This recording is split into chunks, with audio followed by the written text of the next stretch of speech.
ওমানের ইব্রায় বসবাসরত প্রবাসীদের কনসুলার সেবা দিয়েছে দূতাবাসের ভ্রাম্যমাণ টিম।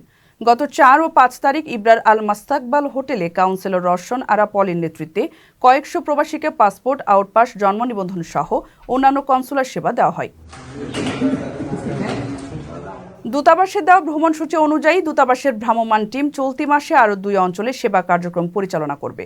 এর মধ্যে 18 থেকে 19 অক্টোবর প্রতিদিন সকাল 9টা থেকে বিকেল 5টা পর্যন্ত সোহারের বাংলাদেশ স্কুলে পাসপোর্ট সহ অন্যান্য কনসুলার সেবা পাবেন স্থানীয় প্রবাসীরা। আর সালালায় বসবাসরত প্রবাসীদের জন্য 10 থেকে 13 অক্টোবর হামদান প্লাজা হোটেলে অবস্থান করবে দূতাবাসের টিম।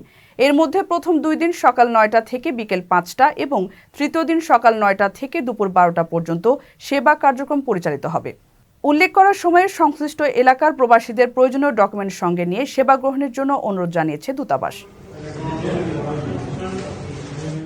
প্রবাসীদের বিনিয়োগের শতভাগ নির্ভরযোগ্য প্রতিষ্ঠান প্রবাসী সিটি লিমিটেড।